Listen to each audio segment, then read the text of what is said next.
All right. Good morning, everyone. Thank you for joining us for our first SheLeadsGov webinar, Finding Common Ground, Great Minds Think Differently. This webinar is possible due to the partnership and sponsorship of Cigna Healthcare, and we are so glad to have a great partnership with an organization that supports women in local government. As a reminder, please remain on mute throughout the process and duration of our discussion today. We will have a Q&A portion at the end of our panel discussion, during which we would like you to raise your hand and we will call on you. Also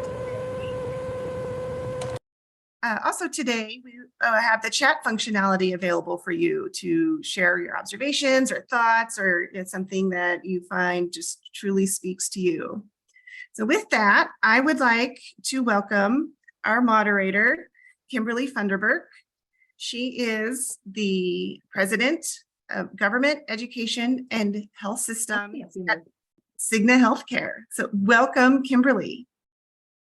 Good morning, and thank you, Laura. Good morning, everyone. As Laura said, I'm Kim Funderburk, President of Cigna's Government, Education, and Health Systems team here at Cigna, which is a division of the Cigna Group. And I certainly am so pleased to be here today for, as Laura said, our very first virtual SheLeadsGov. Hope everybody is excited, as I am, to be here. The other thing, though, I was thinking about this. I live in Atlanta, and the kids went to school. Our first school system actually went to school the end of July. So I know around the country, folks are still trying to get back into school, and fall coming up is certainly a busy time of year. So just so very much appreciate you sharing your hour with us for this very important information. But we certainly are proud, as Laura mentioned, to partner with ICMA. It's an extension. This event is an extension of a very long-standing relationship with ICMA, and I'm very much looking forward to see just how much SheLeadsGov continues to grow and attract new attendees. So I am your host for today. It'll be a discussion that will touch on a number of topics, including leadership development, negotiating for success, and fostering inclusive workplaces. And my hope is that after this, you'll walk away with some insights and perspectives that you can take back to your roles. So again, the theme, finding common ground, great minds think differently. So it really speaks to the opportunity we have to bring our very diverse backgrounds and experiences to the table and really come together to exchange information and best practices. And it reminds me really that while we all have unique roles and populations that we serve, we still very much have some of the same challenges and opportunities, particularly as female leaders in this space. So I am pleased today to be joined by our panel, which features 3 trailblazing women from various corners of our country who've achieved remarkable milestones in their career and who will share their unique journey, strategies, and lessons learned. So please join me first in welcoming Carla Bell Johnson, who is Deputy County Administrator at Orange County, Florida. Carla? Good morning, everyone. As mentioned, I'm Carla Bell Johnson, and I am excited to be a part of this panel. Looking forward to today's conversation. As Deputy County Administrator here in Orange County, Florida, I have responsibility for oversight over a number of key internal support offices, including Human Resources, our Office of Management and Budget, Information Systems and Services, Risk Management, Facilities, Fleet Management, so a number of internally facing teams. But I also am particularly passionate about the externally facing teams that I supervise, which include all of our community and family services functions, including things like our Parks and Recreation team, our Head Start program, educating the young kids, our community centers providing services to the vulnerable populations, and initiatives surrounding mental health and homelessness. So I have kind of a dichotomy of roles here, both internally and externally facing. I've been in the public sector for approximately 30 years now. pretty much all here in Central Florida. And again, I'm enthusiastic and excited about having today's conversation, as has been outlined for us today. On a personal note, I am married and have a phenomenal husband who shares my passion for serving the community. And we have 3 teenagers. And so if I look a little crazy today, it's because I have 3 teenagers. Thank you. Thank you, Carla.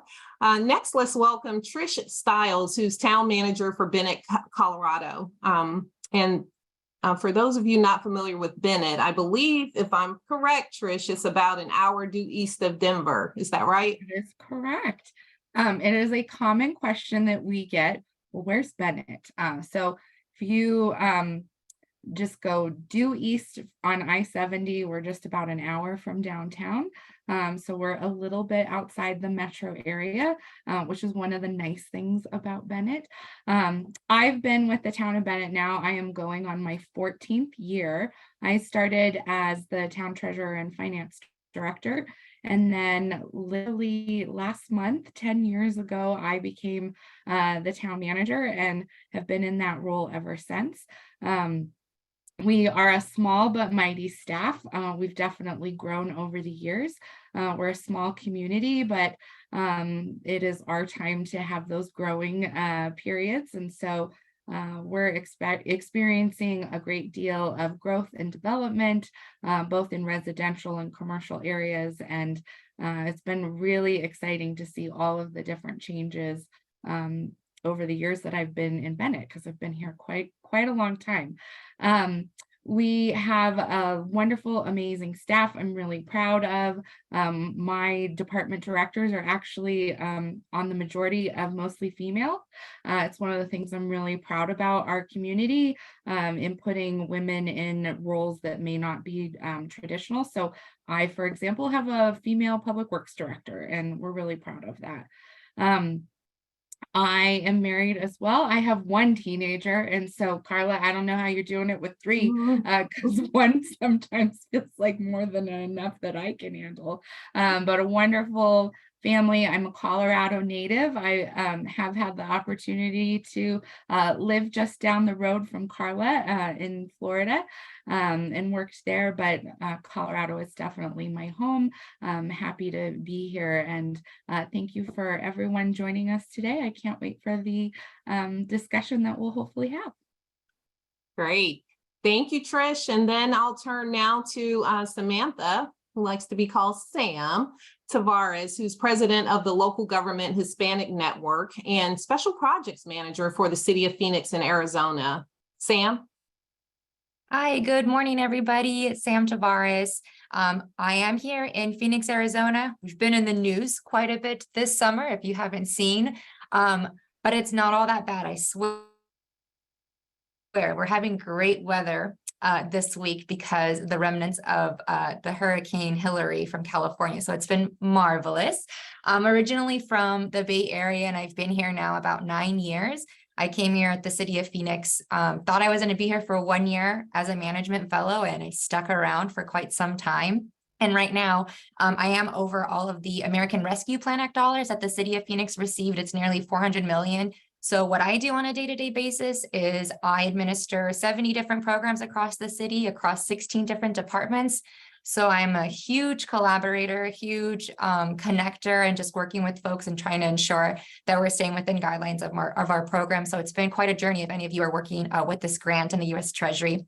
And then, like Kimberly stated, I am the current president for the Local Government Hispanic Network chapter. So we basically focus on striving for the excellence and the advancement of Latinos and Hispanics within local government. It's definitely a passion of mine to continue developing those around us so that they can achieve, whether it's a promotion, whether they're trying to pivot. And so we can see Latinos and Hispanics within the executive level in local government across the U.S. So I'm excited to be here today. Thank you for that, Sam. And so again, as a reminder, as Laura said at the outset, we have reserved time at the end of the discussion for questions. So feel free to write those down. And as she said, we'll ask you to raise your hands at the end and call upon you to ask those questions. So with that, we'll go ahead and get started. I guess I'll turn to you first then, Carla. Why is finding common ground important, and what does it mean to you? So from my perspective, finding common ground is important, first and foremost, because it opens the door to the ability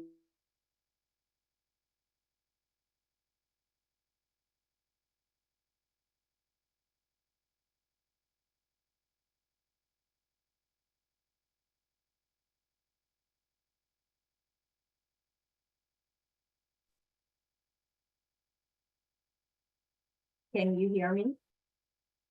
Now I can. I am so sorry. Okay. For some reason, I'm having technology. No worries.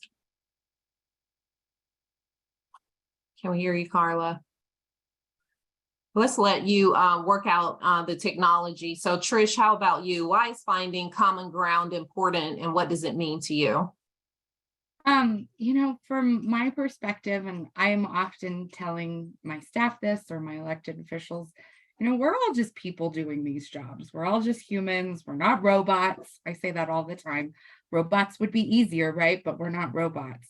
And sometimes we're just imperfectly, perfect, because we're all very different. And even on a small staff, we try to find commonality, and oftentimes we find that through goal setting, because oftentimes you can get around a goal, right? We can get around a same shared common idea or a same shared common, achievement that we want to make. And so we often start at that goal setting as a way to find common ground. So we can agree on those goals. We know what we want to do. We know what we want to accomplish in our community. And then there are lots of different paths to getting there. And so sometimes, I have directors that like to work in a certain way, and sometimes I have directors that like to go off in a different path, but that's okay, because what we're trying to get to is that same end goals, that same accomplishment. And we often also talk about in our goal setting process, we added in what we call a care score when we are trying to prioritize projects. Like, why do we care about this? And when you care about something, it also helps you define the goal and why we should be passionate about what we're doing. And so we've really used that framework of goal setting and trying to bring in people and different strengths and different ways of doing things to find commonality, to have huge accomplishments. And I'm really proud to say that with a staff that's as small as mine, this is why we're successful, because we use that framework in moving us forward in a way that I think is just helpful and positive, and makes us be successful. And so I think that's where we try to tackle this idea of common ground, is how are we going to get to a place that we all feel comfortable about, but finding strengths and ways in which everybody can contribute, so that we're all not kind of a cookie cutter system, that we really be able to focus in on what people are able to accomplish.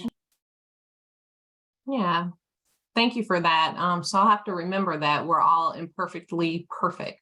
So that is an interesting way to think about it. I think you're right. To the extent we can set this common goal to work towards, and we bring all of our diverse talents and strengths and opportunities, really, then if you have that common goal that you're moving towards, then we can each see some commonality and common ground. So thank you for that.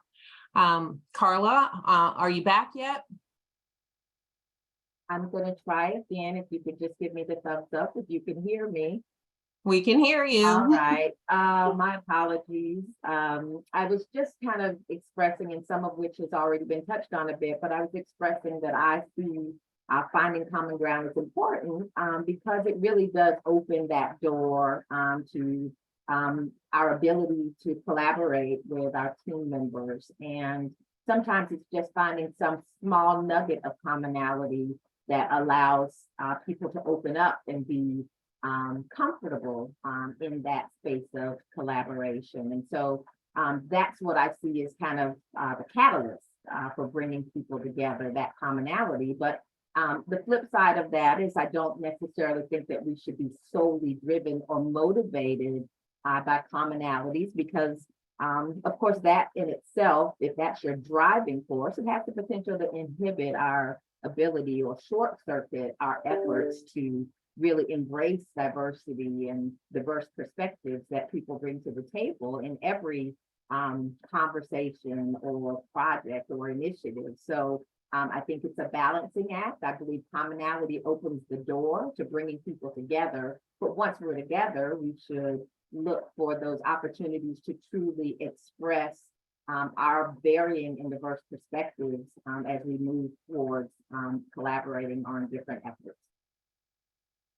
Very good. Absolutely. And I like that. A lot of times when you think, oh, what do we have in common? You're looking to match and check, the boxes, many boxes. But to your point, it can just be a small nugget of common things that you have in common. And then to your point, just move forward and embrace that diversity of thought, diversity of action, all of those things. So thank you, Carla. Appreciate that. And glad we got the technology worked out there to hear that. And then now, Sam, if you could round us out on this question, please, about why you think finding common ground is important, or if you want to look at it another way, what does it really mean to you, finding common ground? Definitely. I wanted to go back to how Trish answered in the beginning. It made me think about how the work isn't hard. I don't find the work we do difficult. I love what I do. I love working for a local government entity. It's people, whether it's my colleagues or the community, that can make it really tricky or very difficult in some circumstances. Sometimes very easy if everyone is on the same page. But in those moments, I'm like, okay, I've heard it so many times. The work isn't difficult. People make the work difficult, because commonality, having common ground, is about how are you able to move forward. And so in general, I think we all can agree that amazing communication, being able to build trust, is the foundation to be able to have common ground, to be able to work together collaboratively, and to move forward on your goals or whatever you're trying to achieve together. And to Carla's point, it's definitely that shared experience space. And for me, relationship building is very key in my job, and I value it so much. And I probably put a lot of effort into that, more so perhaps than others, because I have to have great relationships with folks. That doesn't mean that they're all deep friendships. Perhaps it's just surface level working, but we're at a respect level that we can get things done. And I wanted to share a great example, I feel like is a great example. When I first came into this organization, one of my roles was going out and work while I was in solid waste. I was tasked with going out early in the morning at 5 a.m. to go to we had 4 different service centers for solid waste truck drivers. So our great men and women that go out there and pick up our trash and recycling. And what my supervisor wanted at the moment was for me to take the reins on a project that he was trying to host a committee of folks and have them vote on different things for the working group. And I thought, like, this sounds amazing. They're going to have a voice. They're going to be able to let us know whether or not policies that we're implementing are going well. They can tell us what's going wrong. Very young at this time. I was all for it, guys, that naivety, like, I'm just going to go with it. It's going to be great. So I took it and also being my first year here with the organization, I thought, I'm going to be as professional and polished that I can be. I want them to take me seriously. I'm going to be a woman in front of a mostly dominated men's industry. So here I go. I had my notes prepared. I had all my printouts, and I go to the first service center and no one is listening to me. It's definitely people just sitting there at the table. I really don't care about this, Sam. It did not go well. I got feedback from my supervisor, from the site supervisor, and I thought, how can I improve this? Well, my dad's been a garbage truck driver for over 30 years. And I just thought, you know what, maybe if I can just give them that perspective of, I know what you all do every day. I do really appreciate it. my mom always jokes that when I was a child, anyone coming by the house that was a garbage truck driver, I wanted to go say hi to because I thought it was my dad, and she thought I would get like taken away at some point. And so I like, how can I like this idea of common ground? Because I wanted them to at least listen to me, to like, they can form their own opinion, but at least hear me out. And for me, that was building common ground, was like, how can I at least do that nugget that Carla talked about? Well, let me tell them as being a daughter of a garbage truck driver and see if that like gets them. And I got them, you guys. And those last 3 service centers were great. It made me feel amazing. At the time, I didn't understand what I was doing. I did not understand that like that shared experience was going to like have this impact. And I do think about it in certain situations that I go in, if I'm trying to achieve a goal in a very like hostile environment, or we already know people are upset about something, and it has helped me tremendously. And I've learned how to like craft it strategically, because I agree, we're all going to have differences, but how are we able going to have a safe space to express that? And I think I have always thought there's something common that we can find, something out there. So that has helped me quite a bit. And for me, so it's that communication and doing that relationship building that's helped me to get to common ground with folks. Very good. I appreciate that, that perspective, which kind of leads us into one of our other questions I'd like to ask, and it's about fostering an inclusive workplace in your organization. So what are some of those steps that can be taken to emulate this in your workplace? What do you do? And you shared some of that, because again, finding shared experiences, you want people to feel like they have that safe place to express themselves, and the relationship building piece. But are there other ways then, Sam, to foster an inclusive workplace that you've practiced within your organization? And then what are some of those steps? Oh my God. So I love this question, because I know we all have so many things we can name. There's just such a variety out there. I have to be on my soapbox and say like employee resource groups, because I am part of the local government Hispanic network. And what a missed opportunity if you don't have support for that in your organization.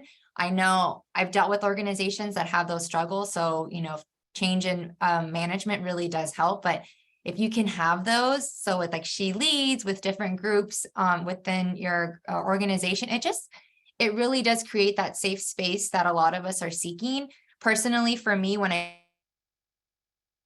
came to Phoenix, being an outsider, what really saved me was the Phoenix Hispanic Network. It's our local chapter. It just made me feel like I could talk to people that had shared life experiences, and I found folks that I connected with. And because for me, I'm an integrator. I can't just be at work and just work for like 8 to 9 hours. I really want to also build something else in my work environment. So like ERGs, and then that top-down commitment. I think we hear it all the time, but like if it's not implemented, if you don't have a commitment from your executive leaders, it is so difficult to have movement in the space of DEI. And so hopefully you can have that support as well. And the 2 last things I want to say, because I know both Trish and Carla have amazing things to add to this as well, is, oh my dear, like policies that support this. I hate seeing the articles of organizations that say, we have the first female vice president of the organization, or like things like that, where they're like checking a box, but then you go into the organization, they don't have any policies to help support women in the workplace. They don't have any ERGs or any programs that say, how are we promoting the next generation of leaders? So maybe like different development programs. It's just like, hey, look what we did. So I discount that quite a bit. I'm very harsh on that. And so being like She Leads, I do want to say, like, if your work doesn't have, proper parental leave, if it doesn't offer remote work, that flexibility. Also a big thing that I'm like right now advocating for is like changes within insurance plans that support different services that can be covered. I think that's really important. So striving for that is huge. And it just makes us all, I think, just be better workers, not having that stress over us, having that flexibility. We've heard this time and time again. And the last thing I want to say, to create an inclusive workplace, I hope that your organizations are celebrating diversity. I think that these are like the hard things that like we have to fight for, but hopefully we don't have to fight for the celebrating piece. And what does that look like? Oh my gosh, it can look like so many different things in terms of having like citywide events. Those are probably like the easiest go-to things. You can also have like your business organizations assist with that and take the lead on those.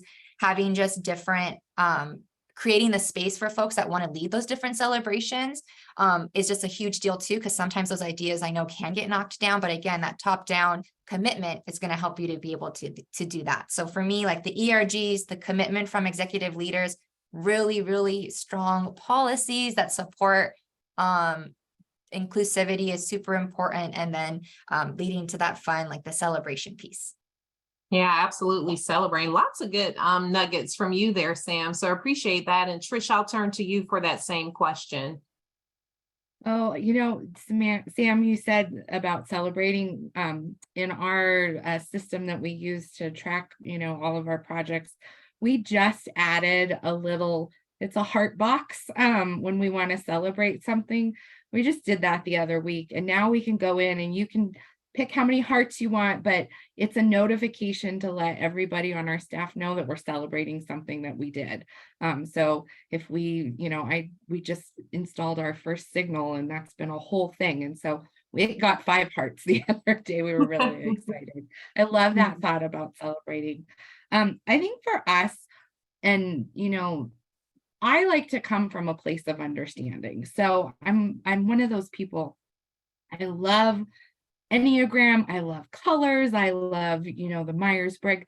I love that because it helps me understand the people that work for me. I think it helps them understand each other. So I'm a huge fan of doing those opportunities where you can create understanding. So oftentimes we surround it in a way that we approach by communication, because sometimes communication is well, not sometimes. I always feel like communication is the one area that we all struggle on, right? We could always communicate better. So we try and do that in a way that helps us create and foster understanding of each other, so that hopefully we can make working with each other a little bit easier and a little bit more understanding of kind of everybody's personalities, whether they're big or small.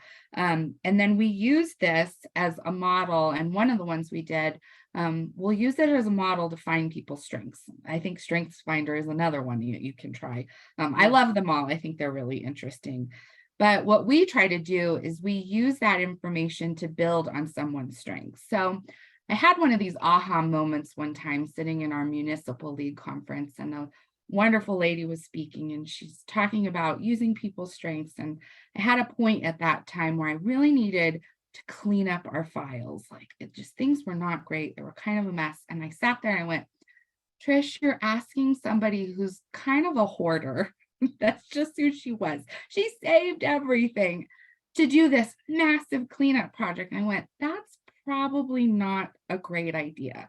So instead of like being frustrated with somebody thinking, oh man, this isn't getting done, and why isn't this getting done?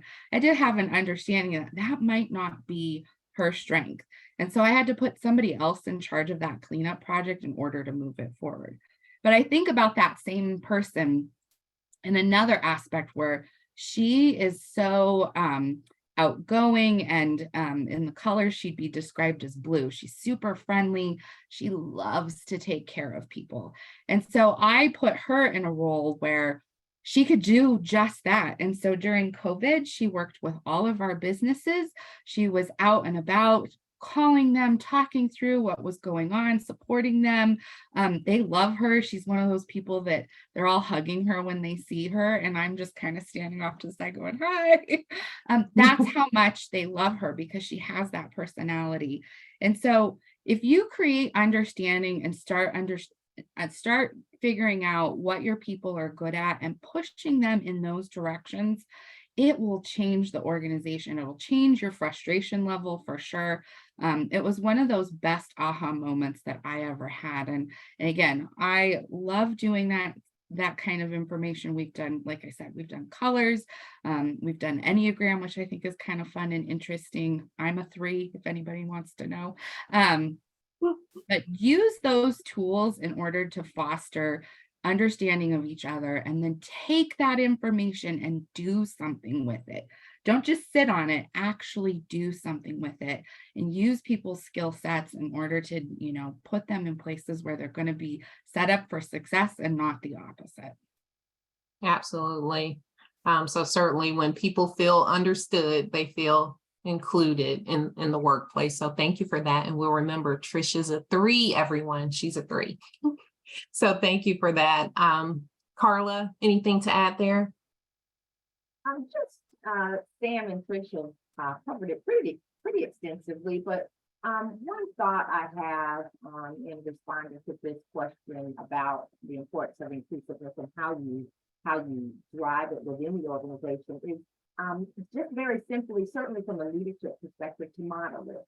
And that means on any given day, the team members who are a part of your organization should be able to look at you and say, I see Deputy County Administrator Carla Johnson modeling inclusiveness for me. So it's not just about lip service, it's walking the walk, not just talking the talk.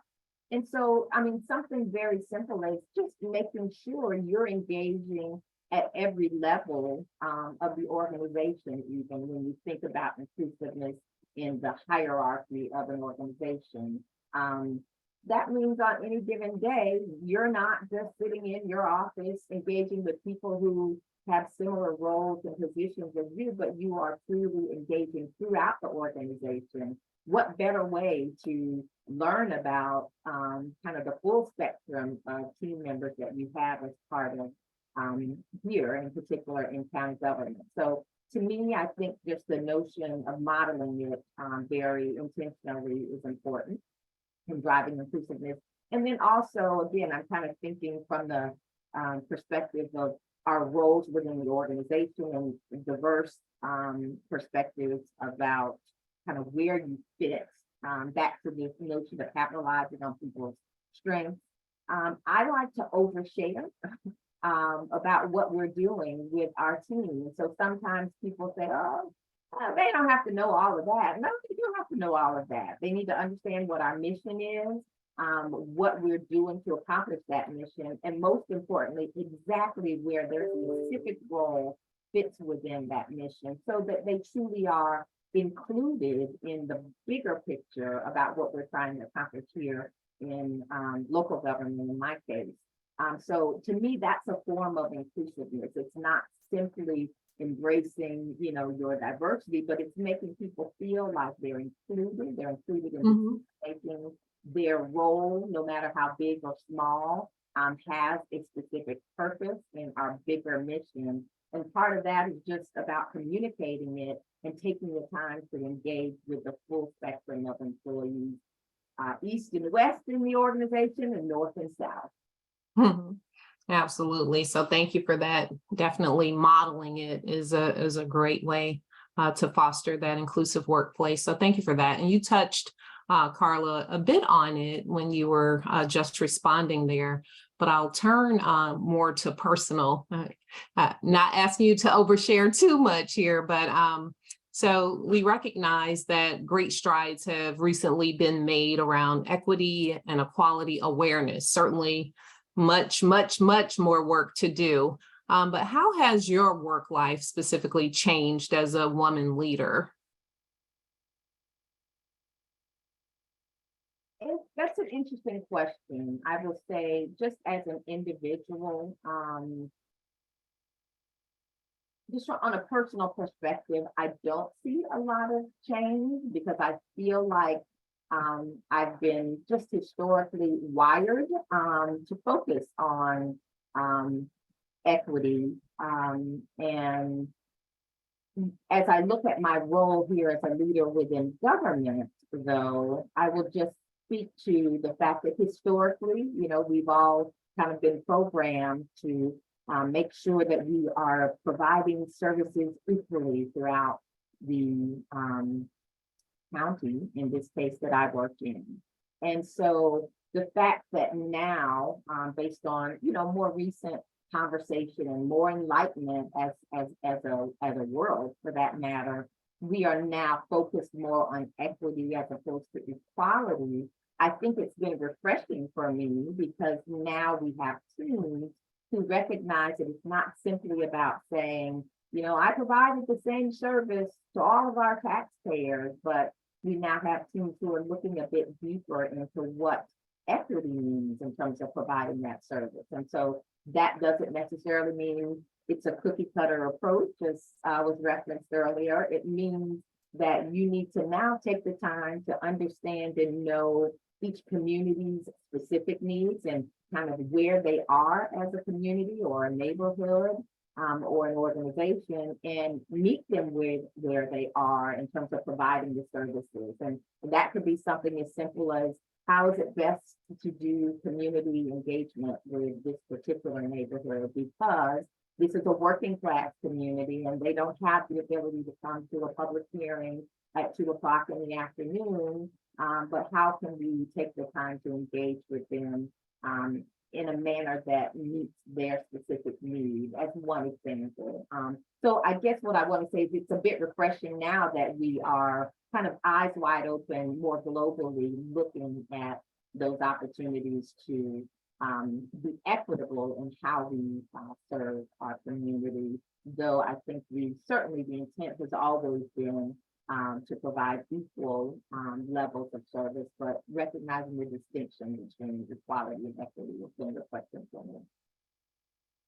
Great, thank you for that. What about you, Trish? Any insights on how, or anything you want to share as to how your work life has changed as a woman leader, given some of the recent strides made around awareness and equality and equity? I definitely, my work life has changed. I'm all blurred, but I'm in my home office today. And so that means a lot to me. It gives me an opportunity to get some time away from the office and focus. And I know there's been so many things about COVID that weren't fun, but there are so many amazing things that have changed because of it that I just love and embrace. And I love our new hybrid lifestyle. Like, I never want to go back. So that's definitely changed. I don't know that beyond kind of some of the stuff that I've been able to implement, but I can see the difference in what I'm being able to provide for my employees. When I had my kiddo, I was new to the organization. I wasn't even technically entitled to leave. At least I had a boss that was kind enough to recognize that I got some leave. I barely got, kind of the 8 weeks that were given to me, had to get back. I was checking emails all the time. I just had 2 directors have kiddos and they took their entire 12 weeks. And we have a policy in place where we allow them to bring their infants into the workplace. And so yesterday was our first day with baby Carter, and it was amazing. Just the change in the organization that you will see when you bring an infant into the workplace. And we've had several over the years, but I'm really excited that those women were able to take and really have an opportunity to be at home, to bond with their kiddos, to get something that, quite frankly, I felt like I didn't have and that I've been able to offer them. Has been a huge change. And I'm really proud of being able to offer that. And so I'd like to say that maybe I haven't seen so many changes for me, but at least I'm offering the changes to the others and helping them be able to embrace that. I think it's just fantastic. And if you don't have an infant in work policy, I highly recommend doing it. That it just changes the dynamic. It's hard to be in a bad mood if there's a baby in the office. Yeah, I was going to say there, Trish, small but mighty team, and you guys are innovative there. I was just thinking back, at one point there weren't even pods where, women could go to pump. After I had having to do it in the HVAC closet. I totally hear you. Right. Yeah. To having, bringing your infants into the workplace. So Bennett, very innovative there. And thank you for that, Trish. Be the change, right, that you want to see. So thank you for sharing that. Sam, did you have anything as we round out that question? Yeah, just a few things. I wanted to maybe steal a little bit of Trisha's thunder, because when you introduced yourself, you let us know you're like a majority female leadership group in your organization. And that, where do we see that? And I really believe right now there is increased representation.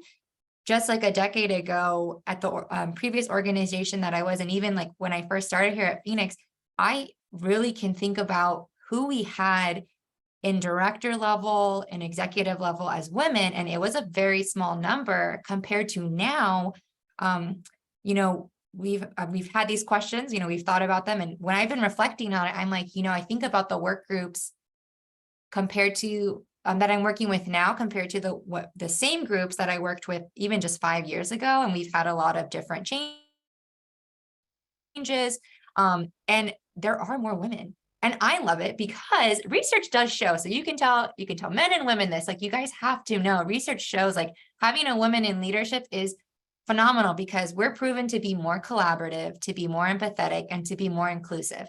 And these are all things that just benefit all of us. And so we have some strides to make in certain areas here, of course. Like I think that the challenges continue to persist, but I do see these changes, and it has made a difference in how we plan and move forward on items, because previous work group, like let's say procurement, for example, I don't know how many of you love procurement out there, but they drive me bonkers sometimes. And now we have several women that are in place at the higher level, decision-making level. And man, we're working together, and like, no is not the option. It's just like, well, how do we get to it? Like, we can think a little differently, and it's not just a straight, like, this can't be done. So that representation just means so much to me. And I wanted to just add too on, like, I was going to talk about COVID-19 also, how it just had some like phenomenal change. It's very disastrous, but it has had some phenomenal changes in the workplace for women with that flexibility. And then we too have made some changes. We have paid parental leave, so we don't use any sick banks, anything. It's just we get paid. So it's really great here at the city of Phoenix. It's the whole 12 weeks.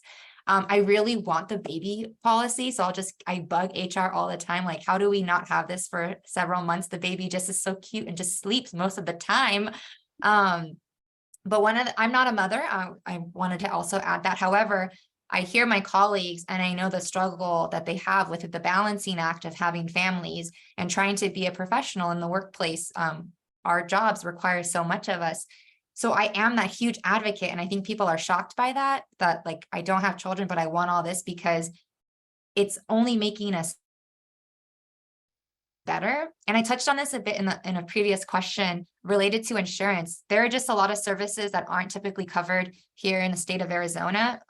IVF, for instance, I'm really working hard to try to see how we can make that work, because I know that's like a huge cost for women that want to have families, but unfortunately cannot. And if you haven't seen, the World Health Organization, who's usually always talking about overpopulation, has talked about how 1 in 6 people, so men and women, struggle with fertility. And so I'm like, well, how are we going to continue with our, our economic engines here, just worldwide, if we don't have people? And so that's like a big thing for me, is how do we open up other opportunities for people to have families, or paying for adoptive services, because adoption is really expensive. So on and on and on. And now people are actually okay with having the conversations, because you guys have to remember, like, some years ago when we would bring these things up, paid leave, not using your PTO, working from home, how dare you? Or, well, too bad you can't have like a family, like, figure it out. Like, people say adopt, and I don't like that, because it's a very expensive and intensive process. But now I feel like in the workplace, like, the environment has changed to have these open conversations. And that is a stride in itself. So I'm very excited of like what's to come in those environments. And I don't know, maybe I'm just too optimistic, but I've been seeing that flexibility has really assisted me personally in my workspace. So I'm happy that I'm seeing that more often now. Yeah, thank you for that. And although the three of you, answered the question a bit differently, what I heard, the common ground that I heard there was that as a woman leader, you're using your voice to affect change within your organizations and communities, and that people are listening, and you're really driving change. So thank you all for that. I know that we are reserving some time for questions. And so to our audience here, prepare yourselves to be thinking about that. But as we go into this, I have one final question for our panel. So just a 60-second response or so to each of you. If you could go back in time, given the trailblazing leader that you are today, what would you tell your 20-something self? What would you tell your 20-something self, Trish? Oh, I love this question. I have just 3 quick snippets. So first, speak to yourself like you would be speaking to a friend. Talk to yourself the way you would support a friend, but you got to do that for yourself because that's huge. Be patient. Frankly, things just get better with age. Some things really do. So be patient and then enjoy. Gosh, you're only 20 something once. Go out, enjoy all of it, have fun. Yeah, I would definitely tell myself that for sure. Trish, I'm 20 something all the time. Me too. Oh, hang on. All right, Carla. So I'm thinking along the same lines as Trish. One of the first things I would tell my 20-something-year-old self is to speak kindly to myself, but courageously to others. And I say that from the context of having started my career as an engineer in a very male-dominated arena decades ago. Things have changed a bit now, but I did not have, I think, the voice that I needed at that time. And I'll just say the confidence. And so I often questioned myself and questioned my seat at the table in some of those early roles that I had. And so my older, wiser self now would tell my younger self to speak kindly to yourself and then use your voice also to speak courageously to others. And then one other point I do want to make in terms of speaking to those who are trying to progress within their professional roles is to make sure that each professional opportunity you have, that you make it what it needs to be for you to achieve what you desire from your respective role. We're all in our roles on our journey, certainly to support our organization's needs, and in my case, the community's needs, but also be very intentional in making sure that opportunity also supports your own personal and professional objectives. And that does not mean you neglect what you're there to do, but you take the time to also marry that with some of your own personal and professional objectives and ask for what you need to accomplish that.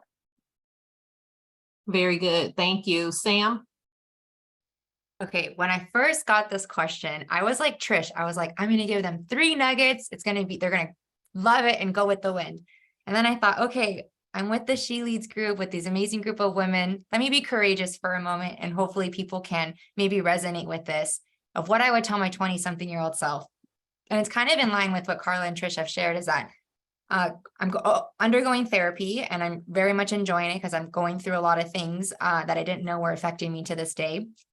People would always think have great energy, enthusiastic, if you can't read that through the camera. And so, but I do struggle with like negative thoughts. And I recently discovered this concept of like distorted thinking. And I really wish I would have been able to tackle this when I was 20.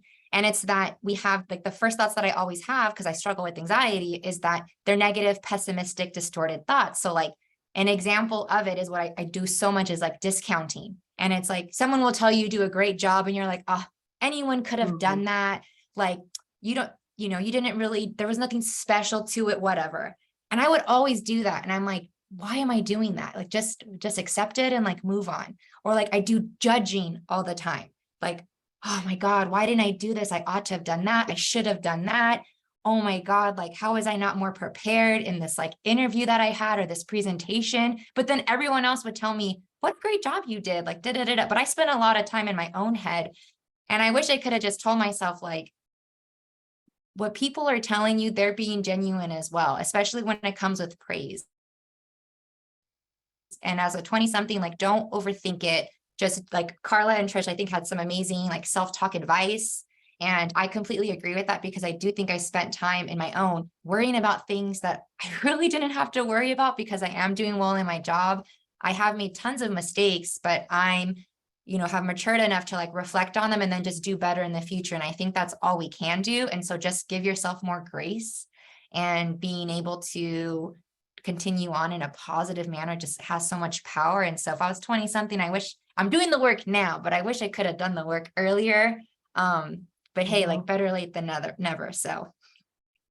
Absolutely. Thank you all for that.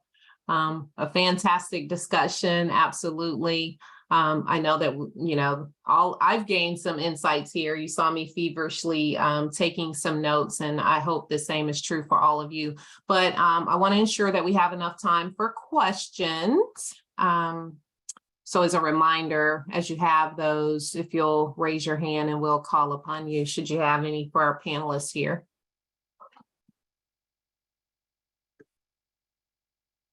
See, Phyllis has her hand raised. Go ahead, Phyllis. Thank you, ladies. Thank you for this presentation. This is an excellent forum to get to understand what roles women play in local government. So I appreciate everyone on the panel. I would like to talk about the elephant in the room, which is not a subject that we've touched on during this session, but it is the pay inequity between male counterparts, women, people of color, Caucasians. How do we go about making that change? Because I am $23,000 underpaid amongst my colleagues that work in the same job with the same size city, but I've asked for a raise and I'm not getting it. And I would just like to see how we can address this as women in local government. Any volunteers there from the panel that want to start? I'll go. We just switched to a market and merit philosophy. You've got to do the market research, and you've got to make sure that you put somebody in charge of that, or find outside help that's going to take it seriously. And you really need to make sure that you're advocating that for your organization.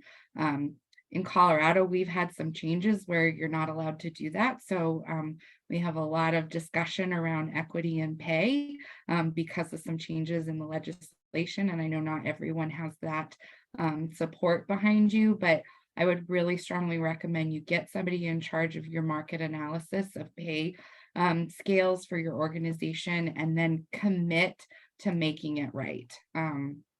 In the long run, I think it's going to save us all that we do that hard work and get that taken care of, because I feel for you, Phyllis. I really do.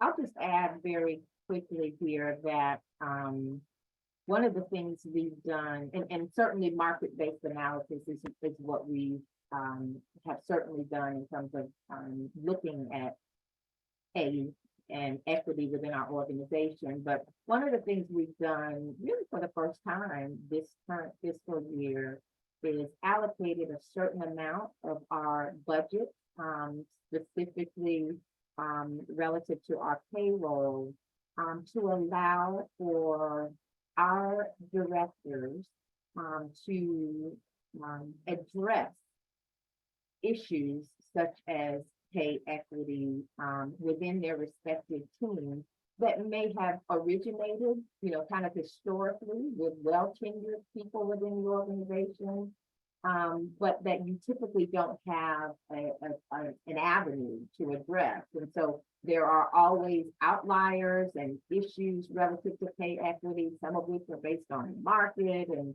when you were hired and what you were hired at that time. And so for the first time this year, we created a fund that gave our directors the flexibility to look at individual employees within their defined budget, of course, and try to address some of those circumstances.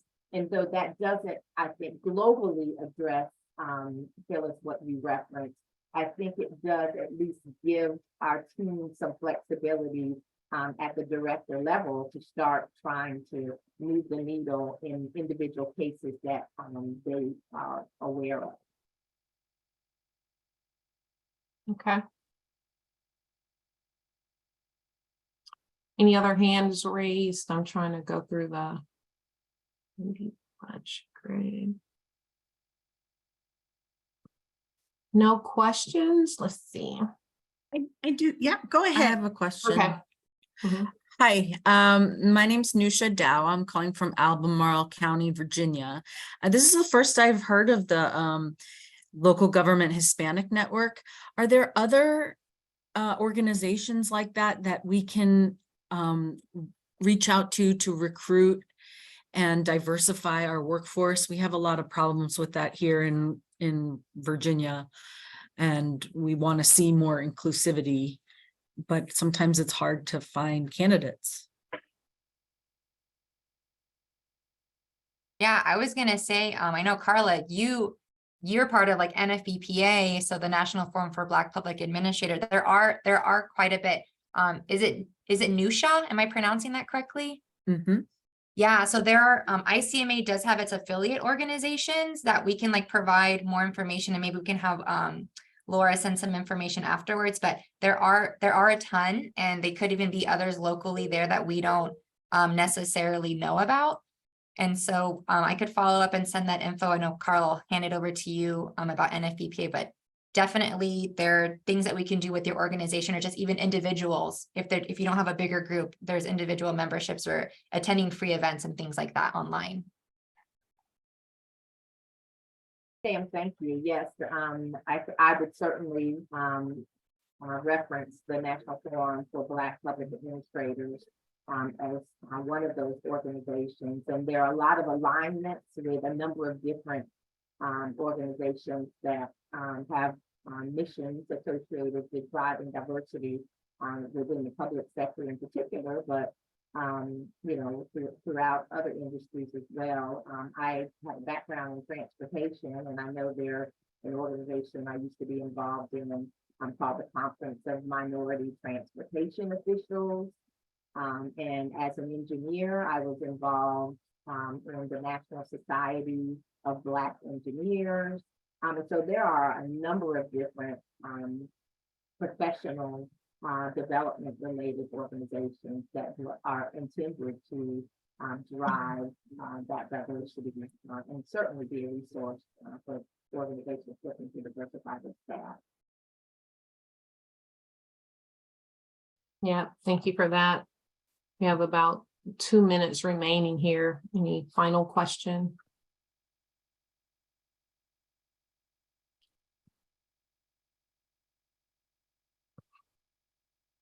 Okay, well, with that, I hope you will join me in thanking Carla, Trish, and Sam again for their insights and all the advice that they shared. And I hope you agree with me that this was time well spent, and you're able to use some of these insights and perspectives back within your organizations and your specific role. Thank you to all of you for joining us and for your leadership, and especially to the ICMA for being such a valued partner to Cigna Healthcare. Oh, sorry. Had a question. Did I hear something? Okay. Well, with that, everyone, have a great rest of your summer and rest of your day. Thank you so much for your participation and engagement.